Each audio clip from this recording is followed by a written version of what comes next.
You are now tuned in to Go Time Dolphins with Charlie Touche and Kadeem Simmonds, the Miami Dolphins podcast that's for the fans and by the fans.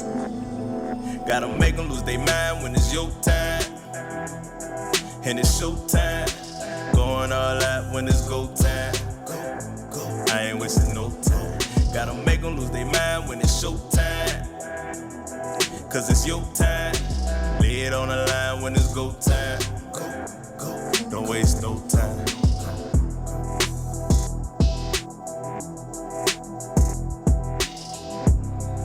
We in the building, live and ready. Got Shareride Steve with me. I mean, I know anyone watching on YouTube right now, they're looking, they're going, man, this Kadeem-less podcast is a little bit different. Almost like playing without Tua. You know what I'm saying? We got our communication's not going right. What's taking the play so long to come in? It's not a smooth operation. So y'all know what time it is. It's Go Time Dolphins, the Miami Dolphins podcast that goes not only across the pond, but across the world. I'm your boy, Charlie Touche. I was about to say I got my co-host, Kadeem Simmonds, with me. Like, it just comes out so smooth. But I don't have my co-host, Kadeem Simmonds, with me today. I got my co-host, Shareride Steve, with me. And we're about to run an audible on y'all. It's always for the fans and by the fans. Your favorite podcast. Shareride Steve, how you doing, bro? I'm doing really good, man. Thanks for having me. I'm going to try to fill the shoes of the great Kadeem Simmonds today. Hey, I like it. Bro, so we made it to the dance. And so many times on this podcast, we say, we just got to get to the dance. We just got to get to the dance. We just got to get to the dance. And I'm going to be real with you, Steve. And I didn't share this on the last episode. Last episode, I was dolo. I was by myself. Traveling is crazy. Trying to do this podcast, you know, had a Dolphin game and drove across the country, all kinds of stuff going on. And I had an internet issue when the game came on. I'm watching Dolphins Buffalo, and it's like, of all days, the TV is like tripping. I'm like, are you kidding me? Right? So I'm gonna be real with you, Steve, and I'm gonna share something that I didn't share on the last episode. And I'm gonna be real with you, bro. I was in bed watching the game. You know, I woke up, I don't know, 11:30-ish. I like, you know what? I'm just gonna stay in bed. I'm gonna watch the game. Didn't get up, didn't get all done up, didn't, you know what I'm saying? Like, didn't have the ambiance of a regular game. Right. I thought we were gonna get smoked. I did. I stayed in bed, but I'm still appreciate it. I'm still enjoy it. Let's see what we get. 17 zip jumped out on us. TV starts tripping. I'm like, I mean, TV's tripping to 17 zip. Do I really gotta put clothes on and go to the nearest, you know, bar to watch the game? Like, do I? So I streamed it on my phone now. 17 zip. I streamed it on my phone. Internet still tripping, but you know, it's on my phone, so I could watch it on the phone. But I'm still in bed. So I call LB, and I'm like, LB, bro, the cable's tripping. I'm streaming it, but the stream goes out every 10 minutes. FaceTime me. And I'm watching it on FaceTime from LB's FaceTime. And it's crazy. This is the playoffs. This is what I get. And I didn't have no Dolphin shirt on, no nothing. But all of a sudden, it's a game. I'm like, you gotta be kidding me. And before we get too far in the game, Steve, we always say make it to the dance. What did you make of the game? Because the people know what I made of the game. I had a whole episode by myself, man. What did you first tell us what you expected out of the game? What did you expect you was gonna see out of the game? You texted me asking what my prediction was for the score. And I was thinking about numbers, and then I just replied to you a lot to a little. Like, I didn't even want to put it into the universe how bad it was going to be. You know, you just don't want to speak it out loud. And yeah, truth be told, I was going to send 38-10. Buffalo was my prediction. So, yes, I was expecting a beatdown. When I say I was pleasantly surprised, I will say that was probably my most favorite loss in Dolphin history. It was, I'm not a guy that's trying to say moral victories and this. I truly enjoyed that game so much. Being down, here's the thing too, that I think, because I know a lot of people are fussing about, the mistakes and our errors, which were very clear, and For sure. we can go down the list. But my thing was, at the end of the day, it was David versus Goliath feel. And if Tua was gonna, I don't think he had a chance to come back. Reports are that he's not progressing through the protocol quickly right now. So most likely we weren't going to have him this week if we won that game. So I guess in the back of my mind, I was like, you know what? That's why it didn't hurt as bad. Like when we didn't make that completion to Gesicki at the end of the game, I was just like, usually I'm mad. Usually I'm angry, don't want to be around me. I'm cranky.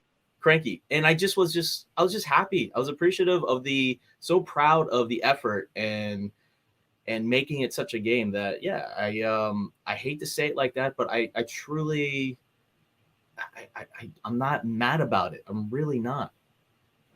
Steve, you said something, bro. And I'm gonna be real with you.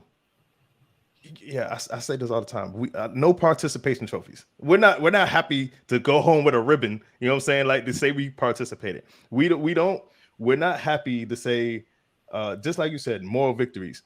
And I'm watching it. While I'm watching it on all the platforms I'm trying to watch it on, I'm still getting the moral victory vibe. I'm like, bro, and I said it on the last episode. This was the best case scenario if we weren't going to win the Super Bowl.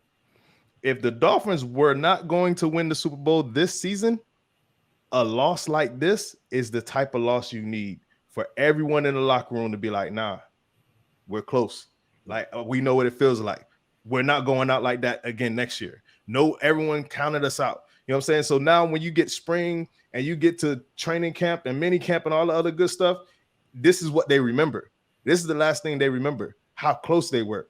And I understand that you just said it. You said this is the best loss ever. You know what I'm saying? Like I've ever witnessed. Bro, this is it. You just said it. It's the best possible loss we could have had.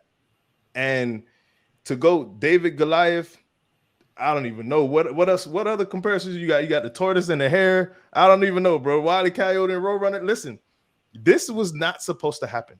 Go ahead, Steve. 14-point underdogs in Buffalo. Here's the thing. How about this? And I haven't heard anyone say this yet. At the beginning of the year, and I say beginning before the NFL draft, let's just say in February, like almost exactly last year, I go, hey, Charlie, what if I were to tell you we're going to draft a kid in the 7th round, quarterback, and his 3rd start of the year is going to be in Buffalo, and we are going to go down to the wire. How would you think about that? You're a betting man. Bro. So I'm going to answer your question because I had something similar to say. So I don't know, bro. I'm real big on what does it look like. I'm huge on that. Like, should we move on from this coach or the quarterback or this person? If this happens this season, I'll say, well, what did it look like? Right. And to answer your question, I'll just answer your question with my question. I'll still try to answer your question though. What we went 5-1 3 games, lost 3 games, won 5 games, lost 5 games, something like that. Something like that. If we lost 6 games straight at the beginning of the season and then won 11 games straight or 10 games straight or whatever the numbers are at the end of the season and then lost like this, what would people say? Right? You'll probably be happy about it. Like, yo, we're on fire. We're motivated. 10-game win streak. We took Buffalo down to 3 points with the 3rd-string quarterback. It's what does it look like? But because we had that roller coaster season, it wasn't even if we had a 4-game winning streak at the end of the season, 3-game winning streak at the end of the season, and we lost like that, it's better. So to answer your question, it's like Are you kidding me? Like no Teddy Bridgewater, no Tua, and we could go there right now, Steve. I'm at the point, bro, where I understand the logic of having a quarterback, and I think me and you had this conversation 3 years ago when Tua was the quarterback. Like when we just got him, like, oh, we want experience, we want an older quarterback, teach Tua the ropes, right? And then even this offseason, it was, well, Skylar Thompson looks good enough now. This is obviously before the season started. Looks good enough now to where we don't have to pay $8 million for a backup anymore. So we won't have to pay a backup quarterback $8 million and we could just have Skylar.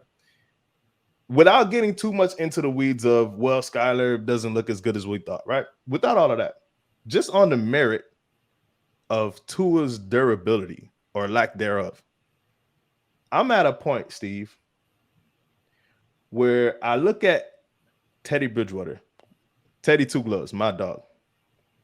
We didn't get nothing out of Teddy this year. We didn't get nothing out of Jacoby Brissett.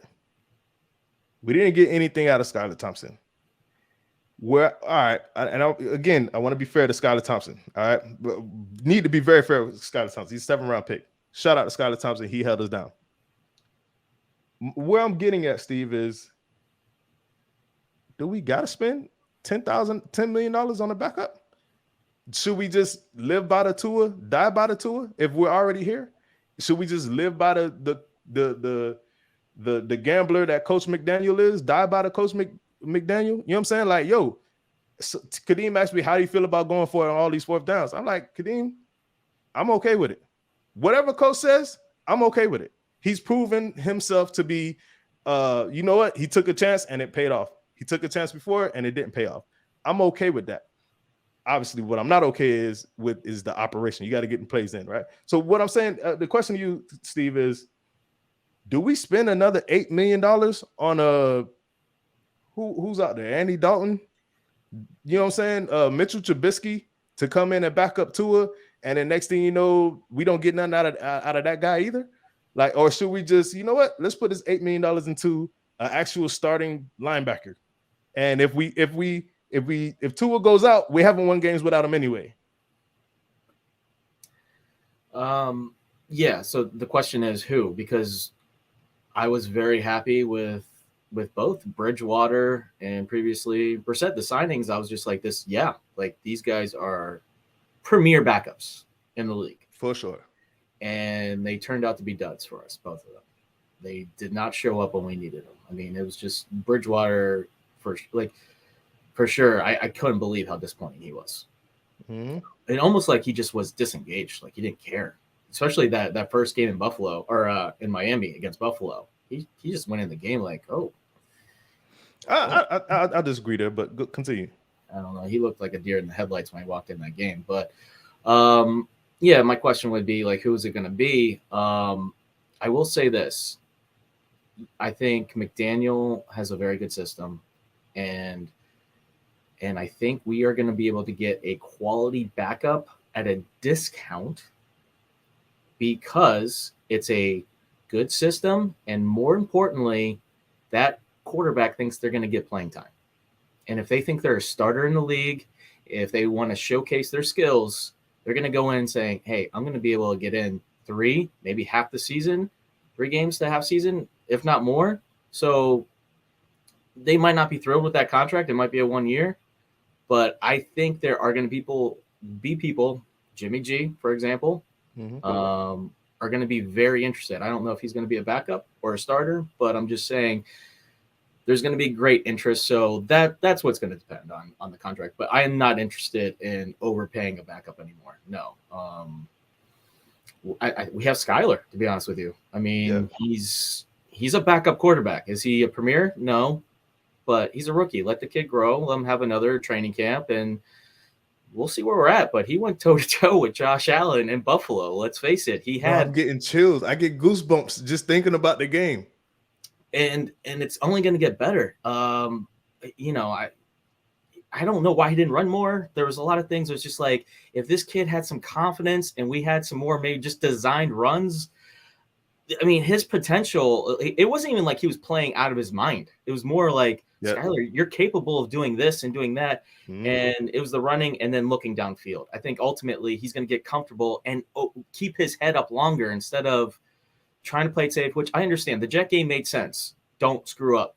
Buffalo game, no, we need you to make plays. Like, we can't go in there thinking just don't turn the ball over. So it was a different mentality, and we saw that. We saw the kid open up more. And like I said, I'm not going to entertain it, but if someone's saying, hey, I'll live in Miami for a year, you know what I mean? Like, okay, let's entertain it, but it's not a necessity.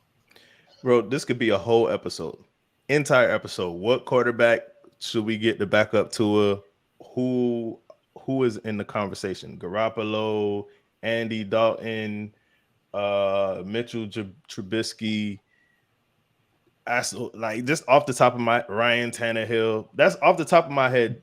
That's the only things that I could think of. But I'll tell you this though. You just said it. Someone's gonna want to come here thinking I'm gonna get playing time. That's what Teddy just did. Right. You know what I'm saying? So I'm at a point, we're going on year 4 of Tua.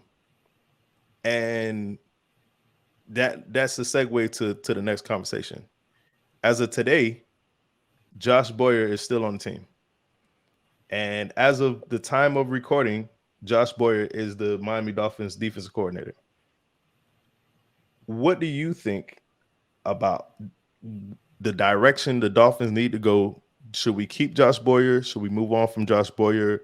What do you think the thinking is behind our defense? Now, before you answer, again, something else I said. Everyone's job is on the line right now. Chris Greer is like, I don't have all the job security in the world.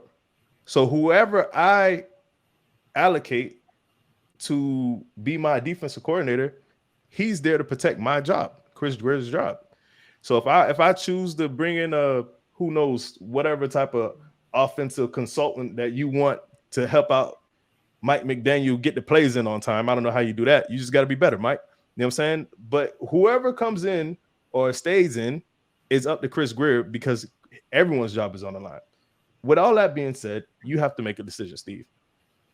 When year 4 of Tua, we're going on year 4, we either extend Tua or we give him a 50-year option or we don't. You have to make this decision.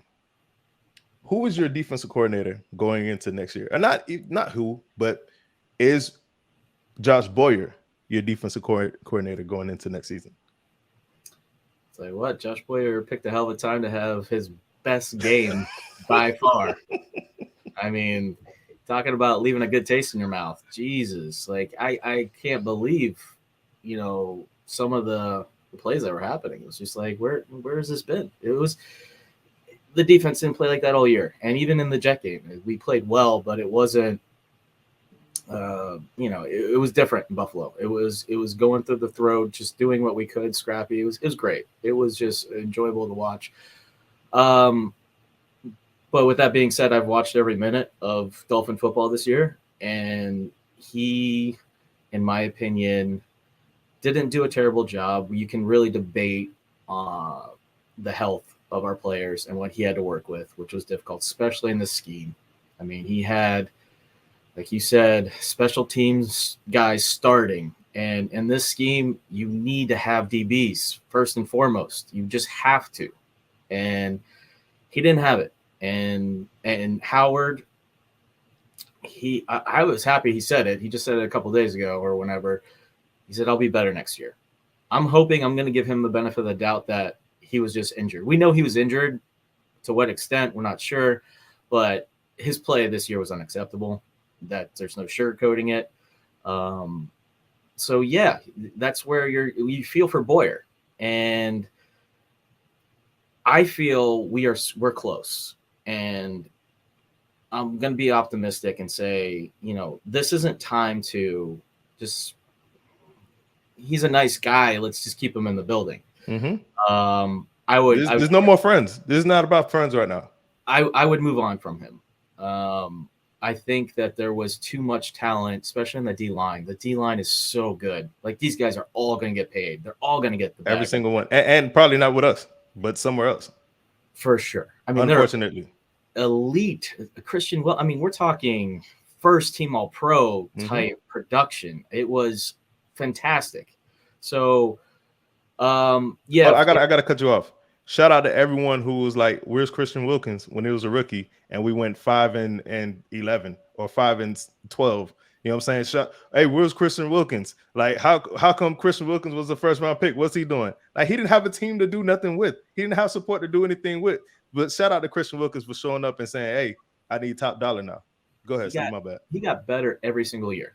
Every he year. improved every year. It was another step. And every time the better pieces got put around him, he got better himself. And that's how it's supposed to work in every position, though. Not just the quarterback, not just the nose tackle. Everybody, it should rising tide raises all ships. But go ahead, man. I'll cut you off. So, me personally, if I'm Stephen Ross with my deep pockets, I am, getting with Greer and everyone and having a conversation of, let's go get an elite guy, a proven guy, not a guy that's up and coming, a linebackers coach that no one's ever heard of. That's right. may have good potential, and that's good, but a prospect. I mean, the Browns just hired Jim Shorts. I thought that's a fantastic hire for them. I think that guy can coach the defense. He can, but he's a bit volatile. He's not. All right. So let's clear the table real quick. So Steve says he would move on from Josh Boyer. Steve, I know you listen to the podcast, bro. Every day I switch up. Every day I'm like, all right, Josh Boyer ain't it. He got to go. Well, Josh Boyer ain't got nothing to work with. Every single episode, I go back and forth. But today, or last episode, I had to make a decision. The season's over. I can't be on the fence no more. And if I had to make a decision that day, I made my decision. Now I got to sleep with my decision, and it's to keep him. And I'm going to tell you why I would keep him is because I do feel like we're this close. So if we're this close right now today, and everyone's seen the game and everyone knows what we're capable of and not capable of, and games we should win and games we shouldn't have lost and stuff, all that, everything like that. If we're that close, why not keep the band together one more time and just bet on the fact that we know we're not going to have as many injuries as we did this year, right? So that's where I'm at, and there's no wrong answer. We don't know. Dolphins haven't done anything yet. We don't know what they're going to do. No more friendships. This is not about, I liked you and I knew your dad and your uncle was cool. We went to the same high school. This is, hey, we need a Super Bowl. The window is closing.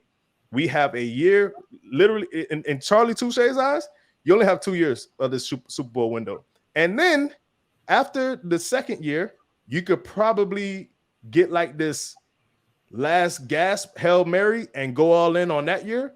But your window is 2023 season and 2024 season. That is it for in my opinion. So when you bring up the name and invoke the name Schwartz, Jim Schwartz was, for those who don't know, he was the Detroit Lions head coach. He had the handshake gate with Harbaugh.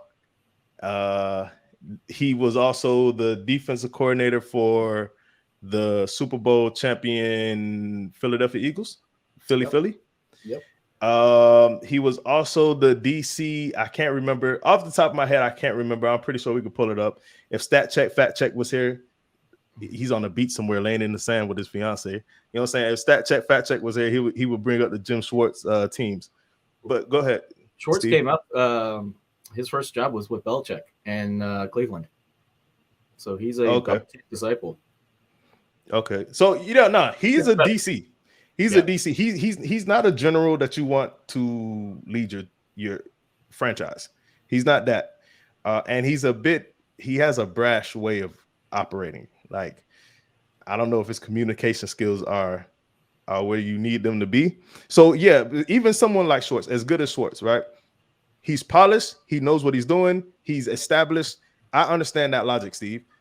But my thing is, even with someone as good as him, do you chance that in a year when you know you're supposed to make a deep playoff run? Can we just do that now when we're knowing we're supposed to be as far as we can go. And the flip side is someone can say, well, that might get you over the top. So I feel you. No. Let me ask you this. How much worse do you think our defense could be? That's a legit question. Like, for how good our offense was, our defense, how much worse with the guys coming back too, do you think they would be? We were 9-8 this year. How much worse do you really think? I don't see it being. I don't see a big drop. It's definitely not a big drop. If it's a drop, it's a step. And I only see it. I see the the growth being outweighing the drop. So that's the way. All right, bro. I think, Steve, bro, since the day I met you, bro. Day I met you, we're in the share ride driving to the airport, bro. Like, I think we both understood that we're both very logical, rational Dolphin fans. And everyone can't say that. Now, we might be on the opposite end of the spectrum, but we're still very rational, very logical. And literally, the Dolphins defense last season was ranked 15th or 16th overall. This year, we ended the season, regular season, ranked 18th overall. I just gotta believe, Steve, we will not be as injured as we were this year. That's all. And if we could get, I'm on the record saying, I think, everybody, Tua played, we would have won that game. Bro, if Brandon Jones would have played, we would have won that game. You have two safeties. You got the Blitz brothers. You got Brandon Jones and Javon Holland. Bro, if we had one more DB, we would have won that game, in my opinion. So when you say how much worse we could get, I'm like, bro, I think we're good. And that's why I'm leaning on the side of, it's not a real big lean, but I'm leaning on the side, bro. Bring back Boyer. Now, what I do think is all this zero stuff on 3rd and 12. No, bro. No, you can't do that, bro. Inside the 5 man coverage. You have a bunch. It's so funny. I'm sitting there just thinking about Madden when I watch our defense sometimes. I'm just like, what in the world? Like, I should be watching it as a spectator, being confused. I'm like, wow, this is what's our defense doing? Like, this is like half zone, half man, like stuff that's just beyond what I'm comprehending, like have the announcer, whoever, explain it to me. No, I'm watching it like, what are you doing? There's a bunch on the left side. They're going to throw a bubble screen and it's a left. That's it. That's it. It's so easy. Yeah, bro. Why is he running man inside the 5-yard line? That's where I don't understand, where it seems juvenile to me, where I'm like, this, at least call an audible then. If you come out and you see that bunch, it's fine if there's a wide out on each side. Okay, you're on an island, do your job. It's a bunch. You can't expect those DBs to block that and tackle that. You can't. Steve, there was a game, bro. It was the San Fran game. I'll never forget that. San Fran game, it was 2 deep safeties in the end zone. I'm like, what's going on here? You know what I'm saying? Like, you expect this safety to come down and get Christian McCaffrey before he crosses the line? Like, enough of that. I feel you. That's what we have with Josh Boyer. Enough of the Josh Boyer conversation, man. Like, we put our takes out there. There's no wrong way to eat a Reese's. I'll keep them. You move on from them. We're gonna get our answer eventually. And either way, I think for both of us, I think I can speak for you. Well, maybe I can't speak for you, but I think we'll both be okay either way the Dolphins win, as long as if they replace them with someone who was qualified, and if he obviously we keep him, and you can see how the Dolphins would keep him. Back to this game though, wild card weekend, bro. Mike McDaniel. When you seen the game, Steve, and you seen the communication issues, it wasn't a smooth operation, calling all the timeouts we had early in the quarter, first half, third quarter, no timeouts to use when we need the audible. You have you come out of a timeout, or was it a timeout? I'm not sure if it was a timeout or a injury, and then they push the play clock up, they reset the play clock for you, and you still get a delay of game. And then there was one where you call a timeout to stop. Hey, timeout. We almost got the delay of game. And then you get a false start. So you lost the 5 yards and the timeout anyway. Yeah. When you were seeing that, what were your thoughts on that? I wasn't usually like a perfect example of my frustration of the goal line defense. That frustrates me. That gets me annoyed. The game management was very poor. It was unacceptable. McDaniel will tell you that. Everyone will tell you that. But to me, we were in a extremely hostile environment. Buffalo was this. They think they're winning the Super Bowl this year. They are extra loud. We know what happened recently there. The juices, it's running there, man. They're ready to go. So you have that aspect where it's just crowd noise and chaos. And then you have a 7th round quarterback who is thrown into the fire. Just think about Aaron Rodgers. When I think about Aaron Rodgers, one of the first things I think about him is him quick snapping the defense.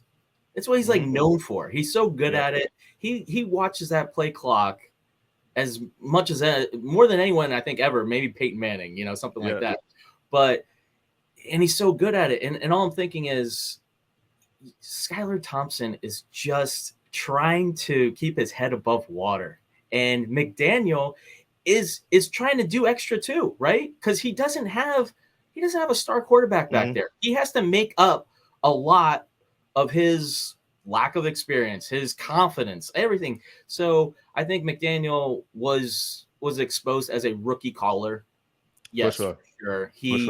He wasn't prepared like he should have been. It was unacceptable not knowing that was a first down. That moment's too big to have that kind of mistake. And I'm not trying to give them the pass, but I think you just kind of have to understand what the personnel was, what the environment was, and know that it just wasn't. It's not your ideal scenario. It's just not. If you have a guy that knows what he's doing, that took all the reps in the offseason, that went through all the meetings, you got to feel like it would go differently. I don't think that would happen with Tua. I'm not saying we wouldn't have any mistakes, but I would feel like it would be minimized significantly. So it's crazy you said that, because earlier in the season, we were having similar issues. It wasn't as prevalent, but it was still similar. And Tua came out and said, we need to have a smoother operation. The operation needs to be better. That's on me. That starts with me. Nah, the proof is out now. We got it. Tua, I see you trying to be the leader. I see you trying to take the blame. But nah, bro, that's on coach. Here's the thing about all of this, Steve. I want to say, as a rookie play caller, I think rookie head coach, I think the moment was too big for everyone. The head coach, Skylar Thompson, the mix of players we had on the O-line that weren't even in their right position, bro. I think it's Cotton, bro. I think his name's Lester. You know what I'm saying? Like, I think it's Lester Cotton. I don't even know dog name. You know what I'm saying? It's a lot. And then you have Teron Armstead at 50%. You know what I'm saying? He has Band-Aids everywhere. You know what I'm saying? So it's a lot. I understand that.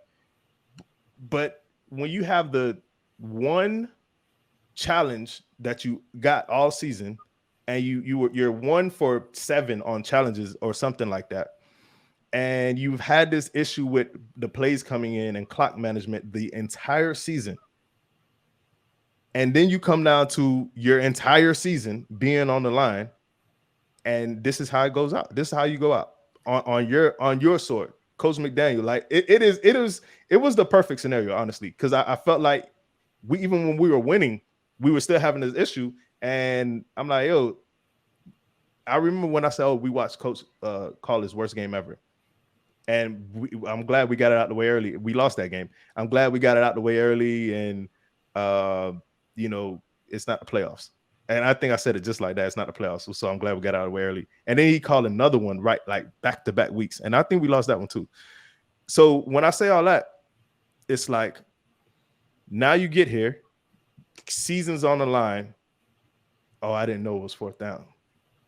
I'm like, look, whatever your operation is to where you have spotters in the box that tell you to, okay, you need to challenge this. Okay, we don't need to challenge this. Or, hey, this package or that package, or you got a foot, or you got 2 feet, or you got 4 yards, or you got whatever, it's first down, it's fourth down. Whatever system you have in place, coach, it's not working as good as we needed to. I don't want to say it's not working, but it's not working as good as we needed to. If the season is on the line, and instead of looking up at the sticks to see that it's fourth down, you have to wait for a communication. You know what I'm saying? So, and I'm not saying just look at the sticks, because people have their own system. They have a system for everything. You know what I'm saying? So if the system is working, it's working. But right now, our system, Steve, is not working the way we need it to. And because of that, we went from 4th and 1 that looked like it was going to get stopped anyway. I don't know if you. Oh, no, that's where I was going to go with that. Everyone's talking about that, but I'm like, he wasn't prepared, trust me, for that play whatsoever. I hated that play. Hated it. You don't take your best players off the field. You want to dive into that, I'm happy to, but so let's go here first. Goes from 4th and 1 to 4th and 6. Where were we on the field? Do you know? Off the top of your head? Like they're 45 or 50. Yeah, it was around midfield, wasn't it? I thought for sure it was like around the 50. I thought it was somewhere near the 50. Right. Like, and if so, it was on their side of the 50. 4th and 1, Steve. What, 3.5 minutes left? 3 minutes left? 2 minutes left? Plenty of time. Just under 3. Round 3. 4th and 1. And the past couple of days, if I'm thinking like this, I got to imagine coach is thinking like this. He's professional. Maybe he's not. I don't know. What happens if we get that first down, bro? Like, so now you have 3 more downs to get yourself in a position to at least, at a minimum, attempt a 59-yard field goal. Because you're down 3. You don't want Buffalo to get the ball back. You're trying to kill clock, but you're trying to score as well. You're not comfortable. And if I'm being honest with you, Steve, I don't know how we pulled this off to 31-34. Like, I don't know how we did it, right? So I don't have, and again, I like to be transparent. I like to be candid. I don't have no faith in scoring a touchdown. I'm just like, yo, at least get a field goal out of this. Did you think like, maybe we could score here? Did you think we could get in the box there? It was so unbelievable after 17-0 that I mean it was. Yeah. I was just like, I don't know. Waddle is having this awful game, and I just see him taking a skinny post to the house. Like, maybe. Like, I'm just sitting back not sitting back. I was actually just jumping up and down around my living room, man. It was a good one. All right, so hit me up. So you actually thought we had a chance, bro? I didn't think we had a chance. I would have liked to think we did, but I'm like, there's no way. 50, you didn't think we had a chance? I'm like, I'm looking at the game, Steve. I'm like, there's no way, bro. I don't have any idea how we're gonna do this. So when we got the delay of game and Craycraft 400 was hot, I felt them. I'm like, yeah, this is, man. I don't know, bro. How about this? We lost because of clock management. Coach didn't coach his best, didn't put his team in the best situation, right? Me and Kadeem has back and forth. Oh, well, he did. He put him in a good situation. Like, bro, you're supposed to put your team in the best situation.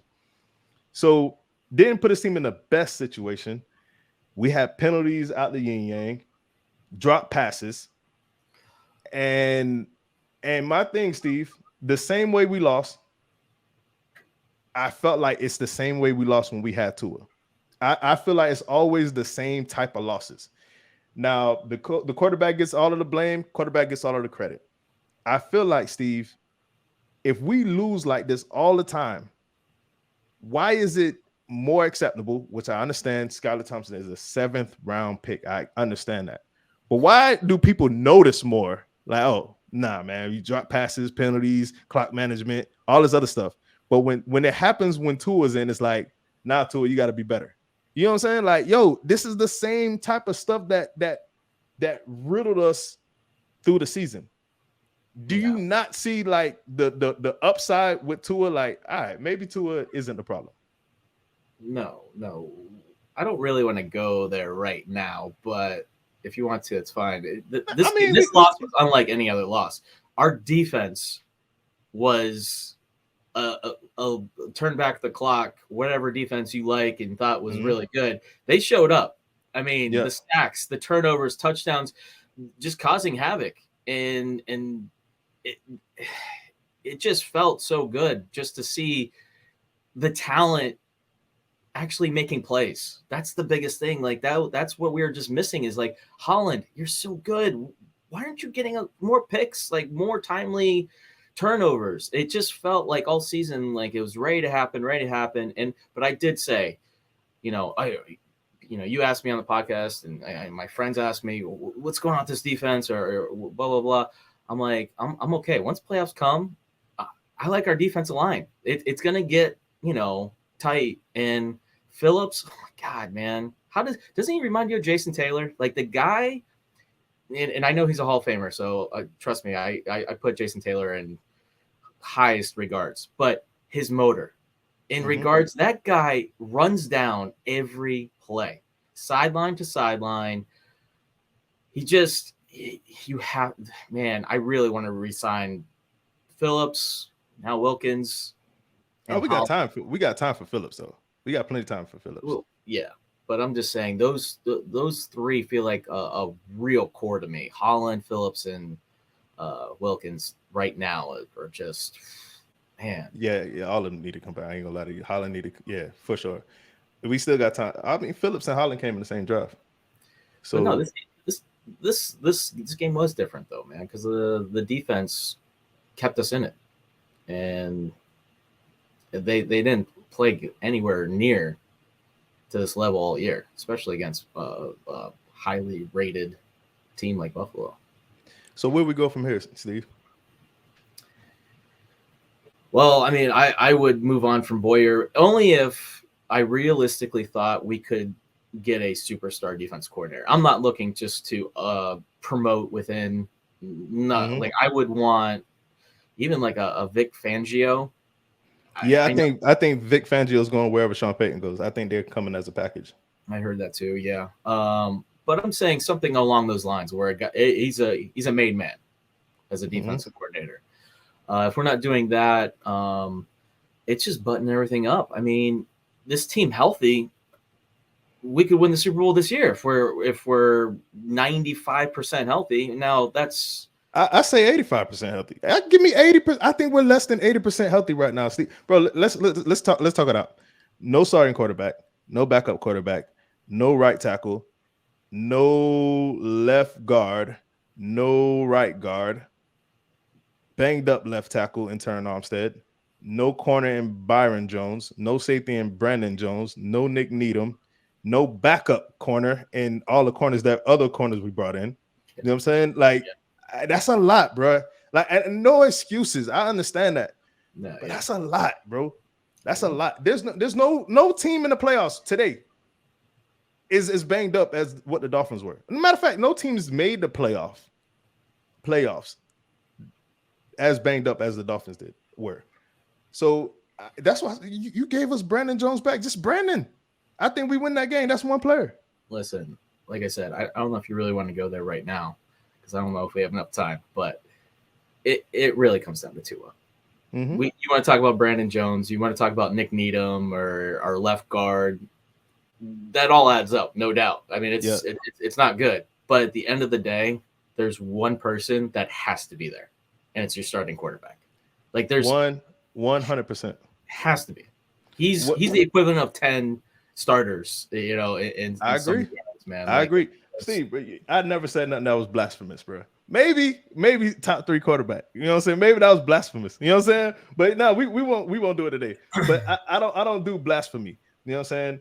And I don't do it for clicks. I don't do it for likes. I don't do it for the hoopla. Like I be dead serious. If I say something, I try to I'll take it to the bank, and I'll try to prove it. I'm happy you said that, because on the quarterback episode, I'm coming at you, man. Hey, break, bro. Oh, it's gonna be so. I cannot wait. You are not gonna be prepared for some of the stuff, man. Listen. So just make sure you get plenty of sleep that night, because you're gonna need it. Quarterback episode is coming after the Super Bowl, so we could do it the right way. Shareride Steve, Charlie Touche, Kadeem Simmonds, epic quarterback episode. It's an annual thing now. We'll get a couple other people's opinions, and now we're going to dress it up a little bit better too. We're going to have the criteria for you. We're going to have the graphics for you, so everyone's and last year was a little different. I got to see everyone's picks before. Steve didn't see everyone's picks until the day of the show. We're not doing nothing like that. We got shout out to George. George is he does all our graphics, or 98% of our graphics. So he's gonna be on deck this year. So yeah, quarterback episode coming soon. We're gonna get into bonus time, Steve. Before we get into bonus time, man, I want to bring up Selma, Alabama. Went through a devastating tornado. And they are going through it. Whatever type of support or resources that you can send to Selma, Alabama, it is super bad down there right now. You know, the Alabama community and the Dolphins community kind of run neck and neck. You got Tua and Waddle. You know the connection of players that came from Bama to Miami, and it's really bad. We got some video for you. We got some pictures for you as well. So prayers to everyone in Selma. We'll try to get a number for you, and hopefully we put it up in post-production. But y'all keep y'all heads up out there. Stay safe out there. Come on over to Bonus Time Share Ride. Y'all know what time it is. Stay positive. Test negative. For Share Ride Steve, I'm Charlie Touche. Thank you for tuning in this time. Make sure you catch us next time on Go Time. Already. Gotta make them lose their mind when it's your time. And it's show time. Going all out when it's go time. I ain't wasting no time. Gotta make them lose their mind when it's show time. Cause it's your time. Lay it on the line when it's go time. Don't waste no time. Gotta make them lose their mind when it's your time. And it's show time. Going all out when it's go time. I ain't wasting no time. How's Sherrod Mini doing, bro? He's getting big, man. He's not alive. He's around like a little maniac. How old is he now? He'll be 16 months this month. Dang, bro. I feel like he's part of the family, bro. Like the Go Time Dolphins family. Like we just getting bigger. You know what I'm saying? Oh, what you got for us for bonus time, Steve? What I got? Oh man, put me on the spot now. I don't know. I was going to talk a little, maybe just the what do you see the future? Where do you see the biggest needs for the Dolphins, man? Like what is the right priority? So here's my thing. I think we're in the place, and Kadeem said it maybe 3 episodes ago. I think it was like the Buffalo preview. I think he said, put 500 on black and whatever happens, happens. It was the best roulette analogy Kadeem has ever come up with. Just put it on red, put it on black, or put it on odd, or put it on even, and whatever you get, that's what you get. And that's where I'm at. In a strategic way, though, because we understand, and this goes back to Tua's health, right? We understand the team we are with Tua and the chances that he gives us as a quarterback. But then we also understand that the way the cap is set up, you can't just go copying all these players every single year, every offseason, trade all these picks. You moved on from assets. You don't have the assets in the draft anymore. Your owner lost you a first round pick, right? So Chris Greer came out and had a the postseason press conference with Coach McDaniel, and we'll get in a whole episode of GTD for that one. And he was like, "Oh no, there's always space. We're good. Don't worry about it." Like, nah, Let me do me. Like basically that's what he said. Like I got it. Don't worry about it. So here's what I think needs to happen, bro. Only thing you address this offseason is O-line and cornerback. O-line and DBs. That is it. I'm at the point, Steve, where your O-line needs to be deeper, your DBs need to be deeper. All right, and that is it. And I'm also at the point, bro, and this is where we came up, where I hit you with the what's up with the backup quarterback. How much money do you put in backup quarterback? I'm not putting no money into it, bro. Either I'm going with Skylar Thompson as my backup, or I'm going to find a proven vet that will take almost $0 to play for free behind Tua because he thinks he's going to get playtime and he could prove himself. So I'm not putting $6 million into the backup position anymore. I'm not putting $8 million into the backup position anymore. Either Tua took us to the promised land because he stayed healthy, or Tua didn't stay healthy and he's not our quarterback no more. That's where you're at. You know what I'm saying? You're not on the, oh, he got hurt again. Well, are we going to pay him next time? You see, I'm like, nah, bro. Like, we're at a point where you either live by it or you die by it. So I'm not paying no backup quarterback. You good with the linebackers? No, I'm not. But I think with what we do and the teams that we have, bro, how many times, Steve, did we say on how many years were we on this podcast like, just get weapons, just get weapons, just get weapons? Tua got one weapon, one wide receiver in Waddle his rookie year and broke a record with him. And I was like, yo, get him another one. And then he got Tyreek Hill, and look at how good this offense looks. So now that we've done that, I'm also, Steve, not only am I not happy with linebacker, I'm content with running back, because if you improve your O-line, the running backs get better. You see what I'm saying? So we can't have the best linebacking core. We can't have the best running back core. We can't have the best deep. We can't have the best everything. But if you have a good enough O-line, your running backs are going to get better. And linebackers just, hey, you got DBs, you got a D-line. It is what it is. I got to take an L somewhere. I'm going to take an L at linebacker. I got a question for you. Give me your grade on Tua for this year. Grade, like letter grade on Tua for this year? Yep. Incomplete. Oh. It doesn't get any better than that. It's incomplete. Unfortunately, bro. You think I want to give an incomplete grade to the guy that I've been backing up since he's been drafted? I don't want to give an incomplete grade to that. I was just gonna go, what do you give the team grade? But hold on, let me get back on this Tua for a second. So the biggest question most Dolphin fans, I would say, had was, hey, we're gonna see what Tua can do now. He's got the weapons. Yeah. This is his year. He's got an offensive coordinator. He's not hampered by Flores' circus. Incompetence. So when you give him the pieces, you're gonna chalk it up as just incomplete and not a more of a failure. No, it wasn't a failure because he was an MVP candidate. Like, a failure means it's an F because he's not good enough. That's a failure, in my opinion. Okay. F, if you get an F, that means we need to move on from you. You're done. You're not what we thought you were. You're not good enough. You don't make the throws. You're not a good quarterback. That's an F, in my opinion. And honestly, I think the quarterback episode needs to be an episode, and then Shareride Steve having a Tua episode with us is a whole nother episode. But we'll still dabble a little bit, because I'm be real with you, because I'm in a place where I can ask you the same question now. I'll give it to you like this. I believe he has proven to be a good enough quarterback. I believe he makes the throws that everyone said he can't make.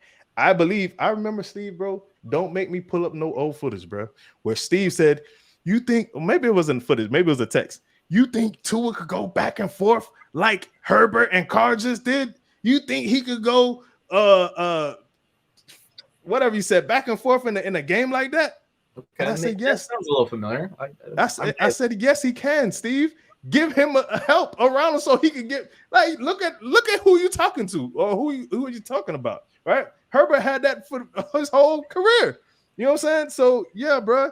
And now that Tua had it, we seen him go back and forth. We seen him come back from down 20 plus. You know what I'm saying? We seen him throw up the long ball. F it, Hill's out there somewhere. So my question to you, Steve, is do you think Tua is good enough now that you know what he's good enough, but he's just not healthy? Or is he still not even good enough and he's not healthy? Well, you stated many, many, many times that he's not injury prone. Oh yeah, we can have an injury prone conversation right now if you want. Right. No, so what I'm saying, you said he's not injury prone, but not playing in the game. That's not injury prone. You have a funny definition of injury prone because he's been on the injury list a lot this year. But okay, listen, I will say this. I think, because when you talk about something so much, and especially when you're debating someone, you might go a little too far at times because you're just like, you're trying to like really make your point. You want to be right. Hold on, you mean it insensitive, Steve? Like you think you might go too far by being about, like I was maybe a little too hard on him with certain. Oh, okay, things. Okay. And I was just like, all right, maybe I was trying to push that subject or whatever. Yeah. Much. And I will admit one thing, and this was like around mid-season, we were debating on a text. I personally believe, and I still do, that his long ball, it's not a fact that he can't throw the ball a far distance. It was his anticipation, which he's known for, which he's very good at with in routes and cuts and slants. But he just got the deep balls out too late, in my opinion. And he doesn't, because when you don't have the strongest arm, everyone knows that he doesn't have, an elite strength arm. Yeah. You have to just get it out there earlier. And I thought that was, for whatever reason, he was just waiting way too long. But I also realized that, because how many times did we have like the Waddle play in Buffalo game we just saw? That was just a straight go. Go route. Beat him. Just beat him. We really didn't run a lot of that this year. And you got Waddle and Hill. You think that would be a route that we would run quite often. But honestly, that didn't bother me. I realized that the way McDaniel draws up the scheme, we just take these nice chunk plays. I mean, Tua's numbers are nice because we get 15 yards. We get 27 yards. We get 34 yards. It might not be the 45, 50, 60 plus in the air, but I think I like to go down the field methodically rather than, we just beat a go route. And then the defense goes to the sideline and they can make an adjustment for that. But if you're getting beat throw after throw, 8-play drive, and it's just like they just diced us up for an average of 15 yards a play, that is more telling to me that you're effective, that you are unstoppable. So I'm okay with the fact that, he's not bombing it out and it looks like the traditional bomb that, the playground that you're used to. So I'll take that back on. I think I was hard on him a little bit. And it's just not necessary. But man, I'll tell you what, I think he can play. He's accurate. He checks a lot of the boxes, especially in McDaniel's scheme. It's just, the San Fran game, I put on him, and I wasn't even mad about it. When he lost that game, I was like, you have a bad game. It's okay. It's going to happen. I wasn't sweating that at all. But the Charger game, that bothered me because McDaniel did him no favors. I thought the game plan was awful. And then Tua just couldn't overcome it either and just was in a funk. Especially primetime game after the embarrassment of San Francisco. That was a red flag for me. It was like, okay, when the lights are bright. If not now, when? Yeah. If not now, when? Yeah, exactly. For sure. So when you run through Chicago, Detroit, the middle of the season, week soft schedule, that's nice. And the numbers are great. And we're going to highlight ESPN. But he proved in Buffalo the last game of the year, that he can go up there and he can play well enough to win. And it wasn't just like getting the job done. It was above average, but he will not, in my opinion, carry you to a victory. He is going to, the table has to be set very nice for him. Let's face it, weapons, Charlie, man, you ask for weapons. I can make a legit argument. He has the greatest wide receiver duo ever. Hey, when listen, it's all said and done, hey, when we hold on. look at this and we go, that man had Tyreek Hill and Jalen Waddle. It'll be like, listen, what? hey, but listen, all I'm saying, and we agree with a lot of what you just said, except for that he can't carry you to victory. Like, I think Buffalo and Baltimore wins was because of Tua. Do you think he can play off script? No. Okay, that's different. That's different. He's not an off script quarterback. No, I agree 100%. He's not an off script quarterback, and I think you need to be off script to be successful. So yeah, bro, I think we're actually in more agreements than we've been in a long time, and maybe 3 years. You know what I'm saying? As a matter of fact, ever since we've known each other. I don't think we've ever been this on the same page. Like, we're on the same page now. We're just not on the same paragraph. But no, I do feel you. I think and going to his durability about injury prone. Here's where I'm at with the injury prone thing. Just because you're on the injury report doesn't mean you're injured. Like, if they put you on the injury report, Steve. Christian McCaffrey was on the injury report because someone scraped his shin with a cleat. You know what I'm saying? Like, they had to put him on the injury report. Okay. So that's you're on the injury report. That's one thing. Now, if you're hurt all the time and you're missing time, you can't practice, you can't play in games because of different injuries. That's more like, all right, bro, get out of here, bro. Like, you can't stay healthy. I don't believe that's the case with Tua. Now, what I am willing to concede is, hey, you heard me say it on this podcast, bro. Concussions are a problem, bro. That is nothing to play with. And I'm at the bro. There was a side of me where just the football mind, not the Tua fan, not the Dolphin fan, just the football mind that I am was like, do I want to go get someone like whoever is the highest, best backup out there? Or do I want to, nah, bro, this is on you, Tua. Either we believe in you and we trust you and you get it done for us, or you don't.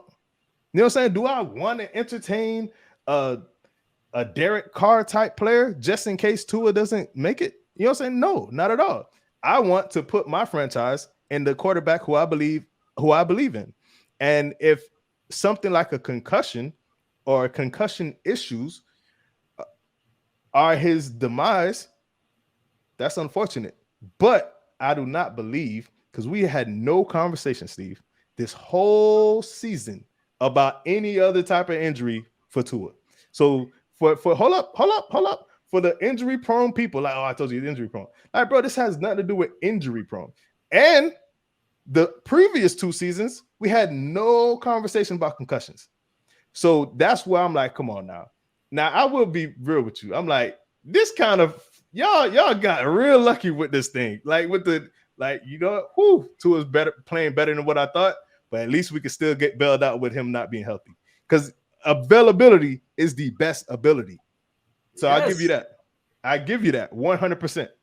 First of all, I texted you laughing.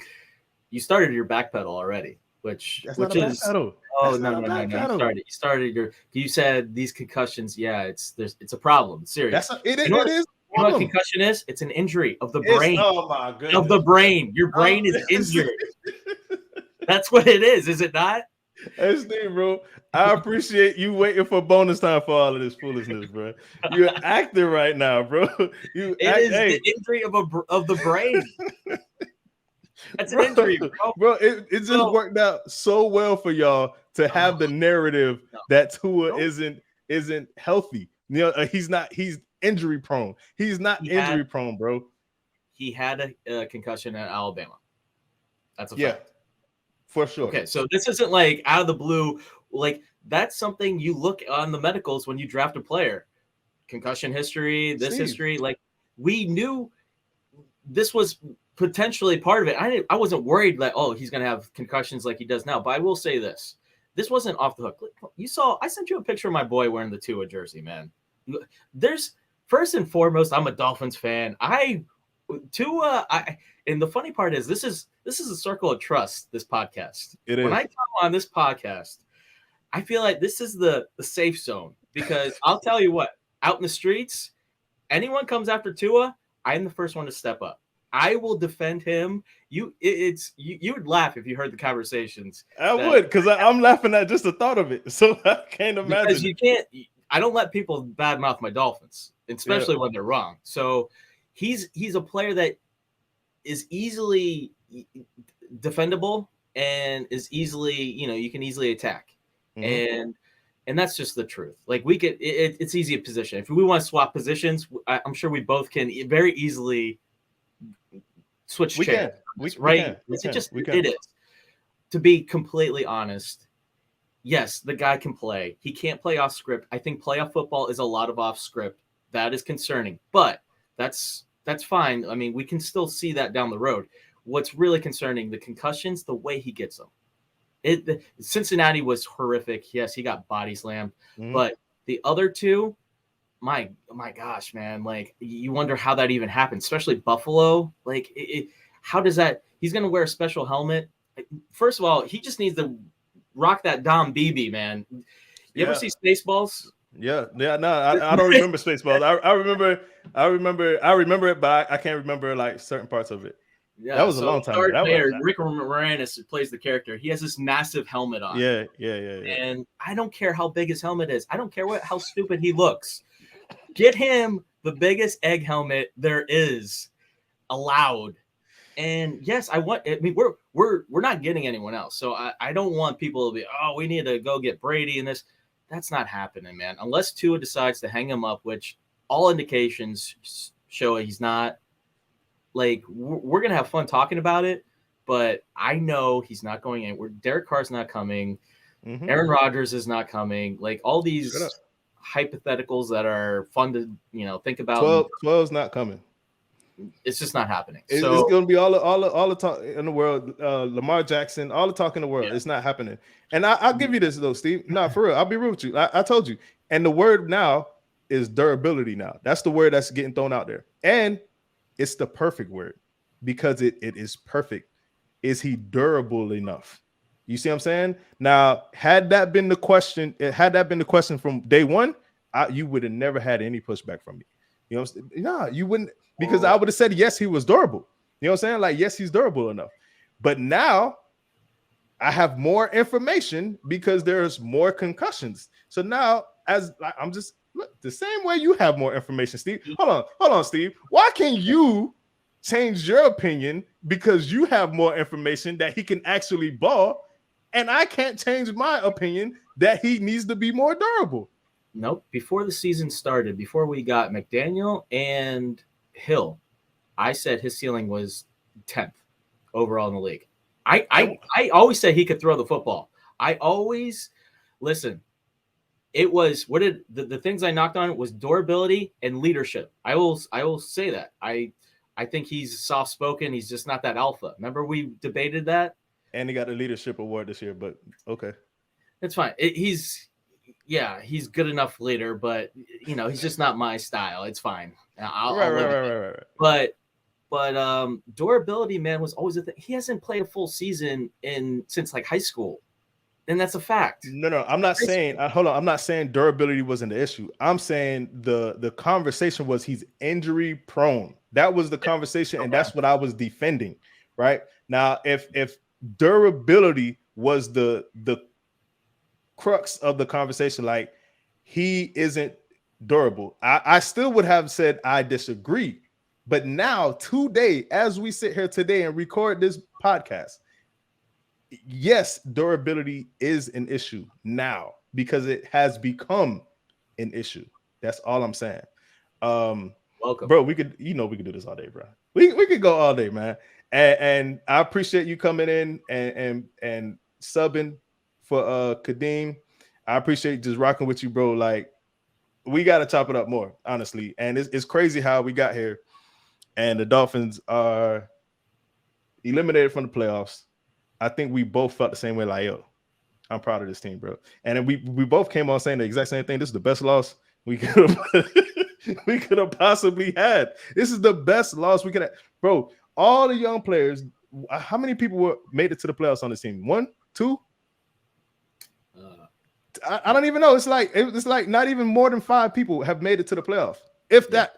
And now that they've made it to the playoffs, they got the environment, they got the hostility, they got the comeback. They were up. There's a time, Steve, I'm like, yo, you're winning. All it takes is another fumble right now, and it's a wrap.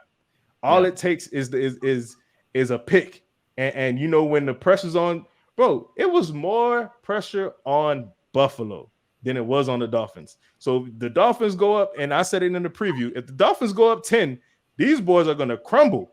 They're not gonna know what to do. You know what I'm saying? So anything could have happened. You just got to make it to the dance, bro. Steve, I appreciate you, bro. It's so much more than you think. You know what I'm saying? Even when we talk on the phone and we go back and forth and it's fun, and there's times where I don't want to respond to you, I'm like, you know what I'm saying? Like, I really do appreciate you. I feel those moments too, man. Hey, y'all check us out, man. Kadeem Simmonds coming back shortly. I think he's going to be gone for a little bit, but we'll make it happen, man, without him.